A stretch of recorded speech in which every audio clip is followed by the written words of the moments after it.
What's going on, guys? This is Gene Jensen, and for the last couple of months on my Friday Night Lives, on my Instagram, on my Facebook, I've been talking about and showing the RTD. One thing I have not done, because I'm an idiot, is I haven't made a video on how to use it.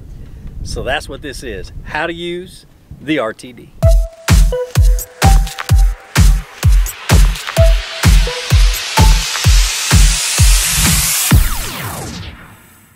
All right, so what the RTD is, the RTD basically stands for Rod Threading Device. So what it is a fast way to get your line from this point to the point where you're ready to tie on the lure. So I'm always looking for something that's a time saver or just makes it easier for me, especially when I'm rigging a bunch of rods or when I'm in a kayak and I've got limited space, something that allows me to be able to do things quickly and efficiently, and that's kind of what this is. And basically, let me show you a close-up of this. Get back here.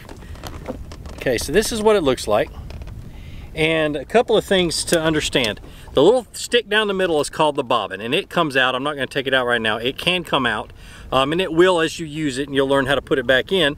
But it's got a couple of different components. This little thing right here, it's got a couple of magnets on it.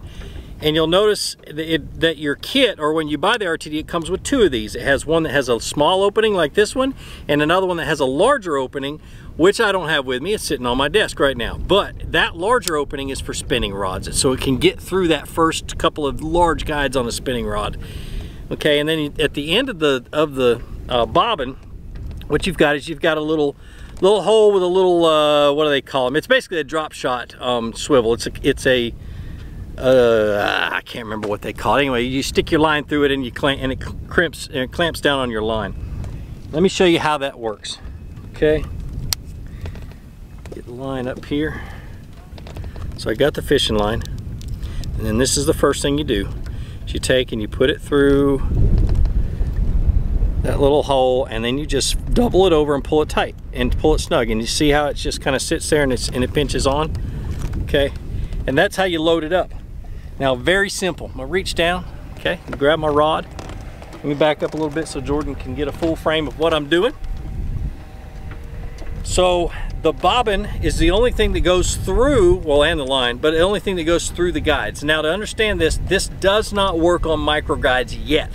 They're working on a new bobbin and a new system to be able to do micro guides. But if you have, most rods have regular guides like this one right here. This is a 13 Fishing Rely Black. It's got regular guides. It's got regular guides that run all the way up.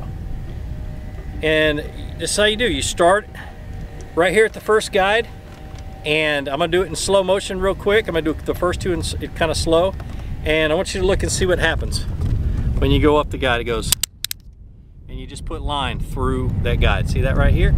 We're gonna do the second one. Same thing. All right. Now let me show you how how fast you can finish this thing off. Lay the rod down, start right here, and I'm running it right along the rod.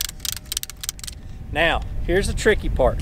If you have a rod that has these two support ramps, which I love these tip-top guides, they're a lot more problem-free. They don't bend nearly as much, and you can really put some force behind them, and that's why I love them. But to get this thing in here, the last little guide just for this rod is I've got to go at an angle this way, and see how your bobbin will come out. Okay, and you just got to be careful, and it happens, but it's only on the last one.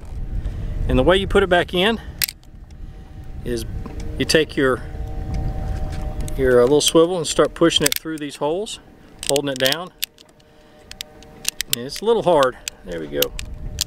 And it just pops right back in if you can see that. And I'm gonna pull it out. I'm gonna do it again just to make sure Jordan got it. Okay. And you're gonna have that issue, and I start it here, and then I just kind of work it in real careful. And you can break this bobbin, that's why it comes with an extra one. It's just carbon fiber, it's real fragile, you gotta be real careful with it. But it's still, it takes a lot of stuff, a lot of force to break it. You just gotta be a little bit careful with it. But that's our rod threading device. Really quick, really easy. And the kind of people that I think would benefit the most from this are, of course, guys with arthritis. My dad would have with Parkinson's, and guys with, you know, bad eyes, can't run them all the way up the guides. The only thing you have to worry about is putting your line through that little the little swivel down at the bottom. For me, it's just time saver. Really simple, really easy. Put it on there, right up the rod, and I'm ready to go. So it's pretty cool. But that's the rod threading device. I'll put a link down in the description to where you can find it, and to the website that you can get this thing. But it's really, really cool. I talked about this, what, 2 years ago at ICAST. It was the one thing at ICAST that impressed me the most that year, because everything is always the same. Somebody trying to reinvent the wheel. This was the one thing that was not reinventing the wheel. It was about solving a problem with fishing, and I loved it. But the RTD. But like I always say, be sure to introduce somebody to fishing. Introduce them to my channel. Let me help you teach them how to fish. More importantly, get out on the water. Go ahead and catch some fish, and have a great day. We'll see you.